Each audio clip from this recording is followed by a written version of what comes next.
शिर्डीनगर पंचायतचे माजी उपनगर अध्यक्ष गोपीनाथ बापू गोंदकर यांच्या हॉटेल प्राइड इन येथे श्रीरामनवमी उत्सव 2025 उत्सवाची आढावा बैठक पार पडली आहे। यावेळी श्रीरामनवमी उत्सव यात्रा कमिटीचे अध्यक्ष दीपक वारुळे, यात्रा कमिटी सदस्य आणि समस्त शिर्डी ग्रामस्थ मोठ्या संख्येने उपस्थित होते। यावेळी या आढावा बैठकीत उपस्थित मान्यवरांनी आपल्या कामाचा तसेच श्रीरामनवमी उत्सवात श्री साई भक्तांसाठी आणखी काय नियोजन करता येईल याचा आढावा मांडलाय। उत्सव 2025 च्या निमित्ताने आपण या ठिकाणी उपस्थित आहोत। मागचा रामनवमी उत्सव ज्याप्रमाणे ऐतिहासिक झाला त्याचप्रमाणे ही रामनवमी देखील ऐतिहासिक होण्यासाठी आज आपण सर्व अतिशय प्रामाणिकपणे या ठिकाणी आपण कष्ट घेत आहोत। खरं तर अध्यक्ष एक आहे, परंतु अध्यक्षाबरोबर अनेक टीम या ठिकाणी काम करते। त्याचा अनुभव आज आम्ही दीपक भाऊंचा आम्ही सर्व घेत आहोत। आता माझ्याकडे थोडीफार जबाबदारी आहे कुस्ती संघटनेची। मी आदरणीय दत्ता भाऊ आमचे छोटे बापू आहेत त्यांच्या वतीने बोलत आहे, परंतु राग आणि रोष नको म्हणून त्यांची परवानगी घेऊन या ठिकाणी बोलतोय। कुस्तीचा हंगाम यावेळेस अतिशय वेगळा न भूतो न भविष्यात असा राहणार आहे, कारण की आपण मागच्या कुस्त्या पाहिल्या तर त्याच्या अनुभवातून आम्ही बऱ्याच काही गोष्टी शिकलो। त्याच्या अनुषंगानं आम्ही महाराष्ट्र कुस्तीगीर संघाच्या माध्यमातून या सर्व कुस्त्या आपण घेत आहोत आणि जवळपास 11-11.5 लाखाच्या कुस्त्या होतील आणि अतिशय मोठे आणि नामवंत पैलवान या ठिकाणी येणार आहेत। जवळपास 2 महाराष्ट्र केसरी आणि 1 महिला महाराष्ट्र केसरी आणि त्याचबरोबर महाराष्ट्र चॅम्पियन्स असणाऱ्या सुवर्ण पदक विजेत्या अशा 2 ते 3 पैलवानांसह महिला पैलवान देखील या कुस्तीमध्ये सहभागी होणार आहेत। त्या निमित्तानं आज जे कुस्तीचं ग्राउंड करतोय त्या कुस्ती ग्राउंडसाठी आमचे जगूभाऊ गोंदकर असतील, त्याचबरोबर रवी तात्या यांनी अतिशय कष्ट घेतले आणि रात्रंदिवस आणि उन्हाच्या त्या ठिकाणी उभं राहून त्यांनी त्या ग्राउंडला अतिशय नावारूपाला आणले। कुस्तीचं ग्राउंड म्हणून एक लाल मातीचं मैदान कसं असतं, कारण खरं तर या ठिकाणी जे नामवंत पैलवान येणार आहेत ते साईबाबांच्या नावावर या ठिकाणी येणार आहेत। साईबाबांची माती आणि साईबाबांचं मैदान म्हणून या ठिकाणी येणार आहेत आणि त्याच अनुषंगाने आज या ठिकाणी मोठमोठ्या पैलवानांची कुस्ती आपल्याला पाहायला मिळणार आहे। मोठा भरणा कुस्त्यांचा आहे, मोठमोठ्या कुस्त्या आहेत। त्याचबरोबर सगळ्यात महत्त्वाचं म्हणजे या सर्व कुस्त्या आपण लाईव्ह घेणार आहोत। लाईव्ह घेण्याचं हेच कारण आहे की कोणताही कुस्तीगीर म्हणजे कोणताही पैलवान या ठिकाणी आपापसामध्ये तडजोड करणार नाही, अशा प्रकारची आपण सर्व काळजी या ठिकाणी घेणार आहोत। कारण याचा मागचा अनुभव आम्ही खूप वेगळा आहे, कारण पैलवान हे मैदानाच्या बाहेरच कुस्त्यांची सेटिंग करत असतात, परंतु आता कोणताही वाव या ठिकाणी राहणार नाही याची काळजी आम्ही सर्व संयोजन कमिटीने या ठिकाणी घेतलेली आहे। त्याच्यामुळं ही जी लाईव्ह कुस्ती आहे ही संपूर्ण महाराष्ट्रात नव्हे तर म्हणजे महाराष्ट्राच्या बाहेर देखील या कुस्त्या दाखवल्या जाणार आहेत। ही एक मोठी अभिमानाची गोष्ट आपल्या सर्व शिर्डीकरांसाठी आहे आणि त्या ठिकाणी बसण्याची व्यवस्था देखील आपण नेहमीप्रमाणे गॅलऱ्या केल्या आहेत, त्या गॅलरीची देखील व्यवस्था केली आहे आणि एक चांगल्या प्रकारचं वातावरण कुस्तीच्या निमित्ताने या ठिकाणी होईल असं मला वाटतं। मला या ठिकाणी बोलण्याच्या यात्रा कमिटीच्या वतीने आपले अध्यक्ष दीपक वारुळेंचे सर्व ग्रामस्थांच्या वतीने स्वागत करू इच्छितो। एवढ्या दडपणात देखील त्यांनी काही दडपण न घेता सर्वांच्या म्हणण्याप्रमाणे जे असेल ते काम जसे कमळकर म्हणायचे करून टाका हे म्हणते, तुम्ही फक्त सांगा, फक्त शब्दात बदल झाला पण काम चालू आहे आणि एकदम चांगलं काम आणि चांगलं नियोजन या ठिकाणी या वर्षीचे यात्राच्या रामनवमी यात्रेचं झालेलं आहे। आम्ही एकदा सर्वजण तरुण बसलो होतो, त्या ज्यावेळेस बैठक झाली त्यावेळेस दीपक बोलत होता आम्ही त्यावेळेस प्रकाश गोंदकर, नितीन गोते, अभिराज गोपीनाथ बापूंचा मुलगा अभि गोंदकर, दिलीप काकांचा अक्षय शेळके वगैरे असे सर्व जे तरुण आम्ही बसलो होतो त्यांची संकल्पना होती। त्यांनी मांडलेली संकल्पना वाचावं लागेल, परत नाव यावेळेस म्हणजे नावं वाचतो की ज्याच्यामुळे परत वाद नको। विकास गोरक्ष गोंदकर, अभिजित गोपीनाथ गोंदकर, गणेश गोंदकर, याच्यात गंगा वाघ, योगेश जगताप, प्रतीक शेळके, चेतन मधुकर कोते, अमोल बानाईत, सचिन गोंदकर, नानासाहेब शिंदे, नानासाहेब काटकर, अविनाश शेजवळ, सचिन वाणी, आदम सय्यद, प्रवीण बनकर, स्वप्नील जोशी अशा सर्वांनी एक चांगला उपक्रम काहीतरी नवीन हाती घ्यायचा असं ठरलं होतं त्याप्रमाणे आम्ही यावर्षी जसं आपण म्हणतो देवाला गेलो की आपल्या देवाला त्या देवाच्या दारात आपलं काहीतरी असावं, काय मासून म्हणतो आपण की देवाच्या दारी आपलं एक तोरण बांधावं, अशी प्रत्येक आपल्या घरातील कुटुंबाची एक भावना असते आणि ती भावना आत्मसात करण्यासाठी आणि आपल्या शिर्डीतील प्रत्येक कुटुंब त्यांना असं वाटलं पाहिजे की आपण या बाबांच्या रामनवमीला आपलं एक आपण तोरण बांधलं, जे पूर्वीपार म्हणजे आपल्या वडिलोपार्जित जुने परंपरांपासून आंब्याच्या पानाला आणि झेंडूच्या फुलाला खूप महत्व आहे. तेच महत्व पुढे आपण या बाबांच्या नगरीत साईबाबांची ही रामनवमी उत्सवामध्ये पूर्ण रथमार्गाला हे तोरण बांधायचे आहे, बाबांच्या मंदिराला बांधायचे आहे, ज्या मार्गाने या पालख्या येत आहे या तिथे तोरण बांधायचे आहे. ज्या ज्या ठिकाणी जसं आता आपण गंध लावण्यासाठी व्यवस्था केली त्या प्रत्येक भागाला, परत कुस्त्याच्या ठिकाणी जे जे आपले बाबांचे आता उत्सव होणार आहेत त्या प्रत्येक ठिकाणी हे तोरण बांधण्याचा आम्ही संकल्प केलेला आहे. आम्ही म्हणजे आपण सर्वांनी मिळून. आता आपण जिथे एवढे जण जे बसलेलो आहे, मी प्रत्येकाला विनंती करतो की आपल्या घरी आपल्या महिलांना, माझ्या माता भगिनीने सांगा की कमीत कमी एक तोरण 10 फुटाचं आपण आंब्याचे पानं बांधून देऊ शकतो, खूप मोठं काम नाही. आणि त्याच्यावर प्रभू श्रीरामाचं नाव त्या पानावर जर टाकता आलं तर आणखी योग्य राहील. ते नाव टाकून आपण ते जर तोरण दिले तर बांधायचं काम आमचे सर्व गावातील बरेच मुलं आहे ते करणार आहे. फक्त तुम्ही तुमचा हातभार लागाव. तसं आता माणसं लावून बी आपण तोरण बांधून घेऊ शकतो, जसे आपण फुलाचे हार बांधतो. परंतु जे प्रत्येक महिलेला घरातून वाटलं पाहिजे की नाही माझं तोरण त्या बाबांच्या रामनवमी यात्रेला बांधलं गेलं, माझं घरातून ती भावना त्यांची होईल आणि महिला याच्यात उत्स्फूर्त सहभागी होऊन त्यांना वाटेल की आपण बाबांच्या रामनवमीत सहभाग घेतला. हा माझा उद्देश आहे. ते माझं म्हणजे आपल्या सर्वांचं जे आपण इथं जेवढे जण बसलेले तेवढं नवीन ते आपण प्रत्येक घरातून एक तोरण देणार आहे का? हातवर करून सांगा, तोरण देणार आहे का बाबांसाठी? जे देणार नाही म्हणजे थोडक्यात त्यांची इच्छा नाही. बापू काय बरं हात होईना माग वरती होईना, तुम्ही सांगितल्याशिवाय हातात वर होणार नाही. बापू सगळ्यांना सांगा.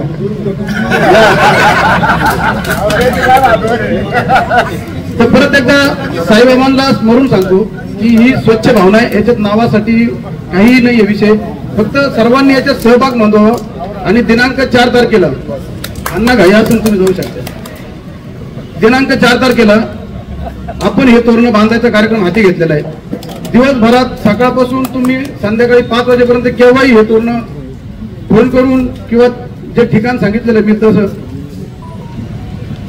आम्ही तसं सगळे एका ठिकाणी जमा करणार होतो. आम्ही उत्तरवाडीमध्ये तिथं सांगितलं तिथं सांगितलं. आणि जर गावात जर तुम्ही देणार असाल तर अध्यक्ष आहे ना, सांगतो तुम्हाला, एक तिकडं आणि एक दीपक भाऊ वारोडे यांच्या अध्यक्षाच्या हॉटेलला जिथं शक्य होईल तिथं जमा करून द्या, जिथं जमा. आणि ते नक्की करावं अशी विनंती करतो. आणि या ठिकाणी सचिन भाऊ तांबेंनी यावेळेस खूप चांगलं नियोजन केलंय, मला बरं वाटलं. तसेच आपले निलेश दादा त्यांनी कुस्तीचं पण नियोजन एकदम चांगलं केलेलं आहे. फक्त या मीटिंगच्या निमित्ताने आव्हान करतो, जे कोणी अजून घरी राहिले असेल त्यांनी प्रत्येक कुठल्या ना कुठल्या समितीत सहभागी होऊन या आणि आपला सहभाग नोंदवा. बाबांची उत्सव आहे. सचिन तांबे म्हणल्याप्रमाणे कोणा घराचं एकाचं नाही. ते आता आपण जो सहाय्य केला तो एक अर्ज बनवलेला आहे. आपल्या मान्यवरांनी काही मार्गदर्शन केलं होतं. बाबांच्या संबंधित जो काही अपप्रचार देशभर किंवा काही ठिकाणी चालू आहे तर त्याला प्रत्युत्तर म्हणून सेवा संस्थांच्या माध्यमातून किंवा शिर्डीमध्ये जे काही चांगल्या प्रकारचे सकारात्मक जी कामं होतात आणि सर्व ज्या या ठिकाणच्या पूजाविधी जे काही होत आहे तर त्या गोष्टीला आपण डायरेक्ट उत्तर न देता एक चांगल्या प्रकारे आपण सकारात्मक उत्तर द्यावा या दृष्टीने शिर्डीमध्ये आपल्याला युट्यूबर्स आणि इन्फ्लुएन्सर यांची सर्वांचं एक मोठं संमेलन घ्यायचंय. आणि त्याचा आपण अर्ज आपण ज्या सह्या केल्या आता त्या माध्यमातून आपण श्री साईबाबा संस्था यांच्याकडे मागणी करतोय. आणि देशभरातली किमान 500 इन्फ्लुएन्सर, युट्यूबर्स आणि रील स्टार हे सर्वजण शिर्डीमध्ये येतील आणि शिर्डीमध्ये काय चालतं, कशा प्रकारे चालतं, शिर्डीतील मंदिरातील पूजा विधी किंवा कार्यक्रम कशा प्रकारे चालतात हे सर्व त्या लोकांना दाखवून आपण साईबाबांच्या महतीचा एक मेसेज किंवा या ठिकाणची माहिती आपण त्यांना या सोशल मीडियाच्या माध्यमातून देऊ. आणि जेणेकरून त्या सर्व त्या युट्यूब किंवा त्यांच्या जे काही पेजेस आहे त्याच्यावरती ते व्हायरल करतील आणि चांगल्या प्रकारे आपण एक पॉझिटिव्हली त्याला उत्तर देऊ अशा प्रकारची मुवमेंट आहे. त्यासाठी आपण साईबाबा संस्थांना ते निवेदन देणार आहे. त्याचा तो कागद होता. ज्या कोणी सहाय्य करायच्या राहिल्या असतील त्याच्यावरती सहाय्य करावा विनंती. धन्यवाद. तर हे सगळ्या शाळांमध्ये गेले, व्यक्तिगत संपर्क साधला, ज्यांना ज्यांना सहभागी करता येईल, भव्य दिव्य कशी वेळ स्पर्धा होईल यासाठी हे सर्वजण प्रयत्न करतात, त्यांचं अभिनंदन. यानंतर लायन्स क्लबच्या वतीने या ठिकाणी दुसरी स्पर्धा ना रांगोळी स्पर्धा. खरं तर आपल्या सगळ्यांना माहिती आहे की वेशभूषा स्पर्धा, रांगोळी स्पर्धा या आपण कायमच्या जुन्या ऐकणाऱ्या आहेत, परंतु त्या कुठेतरी मध्ये बंद झाल्या. त्याच्या परत एकदा आपल्या रामनवमी उत्सवाच्या निमित्ताने सुरुवात झालेली आहे. तर रांगोळी स्पर्धा आपण जी घेणार आहोत त्याची व्यवस्था लायन्स क्लबचे महेश वैद्य बघणार आहेत, किंवा अन्य कोणी लायन्स क्लबचे इथे उपस्थित असेल तर त्यांनी याबाबत काही सूचना असायचं तर नाही, तर त्यांचं कोणी उपस्थित नाहीये. यानंतर एक घर आणि 11 दशम्या अतिशय सुंदर संकल्पना या ठिकाणी पुढे आलेली आहे. या संकल्पनेला मागच्या वर्षी खूप मोठा प्रतिसाद या ठिकाणी मिळाला. तर या संदर्भामध्ये माझे मित्र आकाश त्रिपाठी हे या सगळ्या व्यवस्था बघतायत, तर ते याविषयी सगळी माहिती सांगतील. दशमी संकलन समितीची पूर्णपणे तयारी झालेली आहे. कालच त्याबाबत आपण एक बैठक घेतली. त्यामध्ये विशेष म्हणजे आपण काय विचार केला होता, दशमी संकलन सुरू करायचं म्हणजे कशासाठी करायचं. ते मागच्या वर्षी आपण नाही का जितेंद्र आबा असतील, अजित भाऊ असतील, आम्ही सर्वजण बसून एक ठरवलं की नाही का शिर्डीकरांचा याच्यात समजा रामनवमी होती, त्याच्यात जवळपास 150-200 जणांचा सहभाग असतो. तर मग जास्तीत जास्त आपण नाही का रामनवमीमध्ये शिर्डीकरांचा कसा सहभाग होणार यासाठी आपण कसा प्रयत्न केला पाहिजे. तर मग त्याच्यात एक विचार आला की आपण दशम्या संकलन केल्या पाहिजे, जेणेकरून प्रत्येकाला आपल्याला वाटन की आपण नाही का काहीतरी या रामनवमीला आपण नाही का सहभागी झालो आहात. तर मग त्यासाठी आपण काय केलं की प्रत्येक घरातून 11 दशम्या कशा गोळा करायचे त्याचे नियोजन लावलं. काल त्या संदर्भात आपण एक बैठक घेतली. प्रत्येक भागातला एक प्रमुख त्या बैठकीला उपस्थित होता. त्या बैठकीत आपण जे प्रमुख नेमले त्या प्रमुखांसोबत आपण नाही का 5-5 लोक अजून नेमून दिले, ज्यांनी आपण नाही का एक पत्रक छापलेलं आहे, माहिती पत्रक, म्हणजे दशम्या जमा करायचे आणि कशा आपल्याला लोकांपर्यंत पोहोचवता येईल की आपण दशमी संकलन करतोय म्हणून. तर मग असे आपण नाही का जवळपास 4 ते 5 हजार पत्रक नाही का वाटण्याचं आपण ठरवलेलं आहे, जेवढे पण घर आहे त्यांच्यापर्यंत. त्यानंतर आपण त्याची रचना मागच्या वर्षी काय झालं, एकच रिक्षा होती, आपण विचार केला होता की कमी संख्येमध्ये गोळा होतील दशम्या. पण मग मागच्या वर्षी आपण 25,000 दशम्या गोळा केल्या. तर मग या वर्षी आपल्याला असा अंदाज होता की आपण नाही का जास्तीत जास्त संख्येने अजून वाढ करणार आहे याच्यामध्ये. तर मग आपण काय केलं, गावातील चारही भागात आपण नाही का 4 रिक्षा फिरवणार आहोत. त्या स्वयंसेवकांना त्यांचे नंबर देणार आहोत. त्यानंतरून ज्यांना कोणाला समजा जर ते स्वयंसेवक तिकडे पोहोचले नाही तर मग ते स्वयंसेवक समजा पोहोचले तर आपण डायरेक्ट आव्हान केलं आहे लोकांनी की कालासाई पालखी स्वागत मंडप जे आहे तिथंच नाही का आपण डायरेक्ट आपले दशम्या आणून तिकडे आपण देऊ शकतात. त्यानंतरून मागच्या वर्षी असं लक्षात आलं की दशम्या आपण वाटतोय पण मग ते खाण्यासाठी समजा ते काही कोरड्या होत्या त्याच्यामुळे नाही का खायला बऱ्याच जणांना जमल्या नाही, काही जणांनी टाकून दिल्या त्या. तर मग या वर्षी असं विचार केला की त्याच्यासोबत आपण काहीतरी खायला दिला पाहिजे. पण मग त्याच्यात बरेच काही गोष्टी आल्या, पण मग आपण असं ठरवलं की चण्याची भाजी त्याच्यासोबत आपण देऊ, जेणेकरून जास्तीत जास्त ते खपल्या जातील. त्यानंतर अजून एक लक्षात आलं आपल्याला की जो साई भक्त येत असतो त्याला सगळ्यात जास्त खाण्यापेक्षा पाणीची गरज असते. तर मग पाणीची देखील मागच्या वर्षी आपण व्यवस्था केली होती, पण या वर्षी दीपक भाऊंना सांगून आपण नाही का तिकडे डायरेक्ट एक माणूस म्हणजे जी जारची गाडी तिथंच लावून घेतली आपण, जेणेकरून पाणी संपलं का लगेच आपल्याला रिफिल करता येईल. रात्री कोणी तिकडे रिफिल करायला येत नाही, तर मग आपण डायरेक्ट तिकडे एक नाही का गाडी असलेले संबंधी सगळेच मान्यवर यांचं मी तुमच्या मनापासून स्वागत करतो.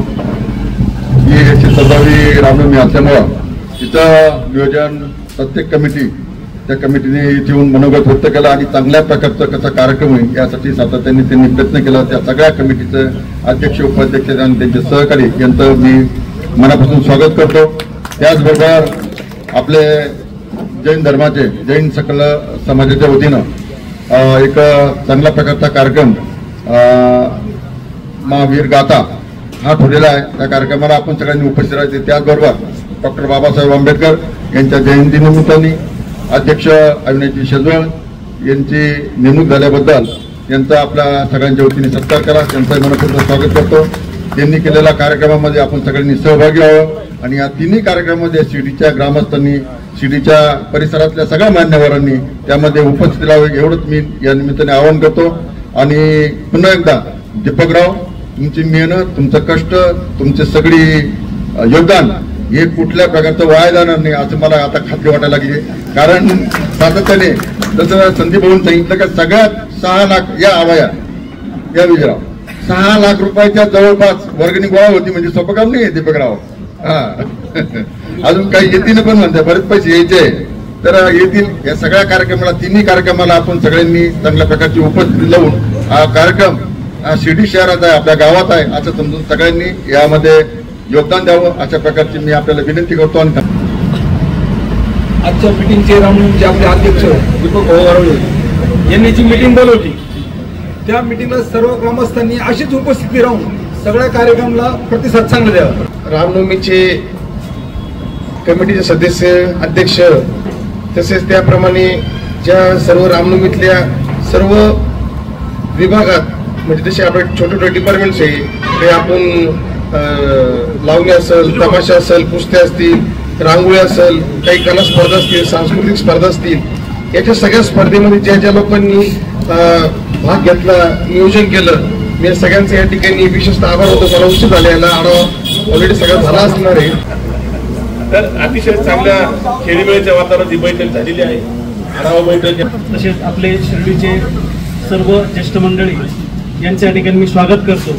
आणि आजची ही आढावा बैठक अतिशय खेळीमेळीच्या वातावरणामध्ये आणि अतिशय शांततेने एकदम आनंदाने पार पडली. आणि सर्व कमिट्यांचे जे नियोजन आहे सर्व नियोजन अतिशय मायक्रो प्लॅनिंग आपण ज्याला म्हणतो अशा पद्धतीने ही बैठक संपन्न झाली.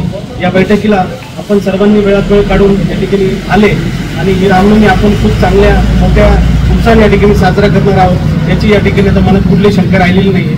तर सर्वजण या ठिकाणी उपस्थित राहिले त्याबद्दल मी सर्वांचे आभार मानतो.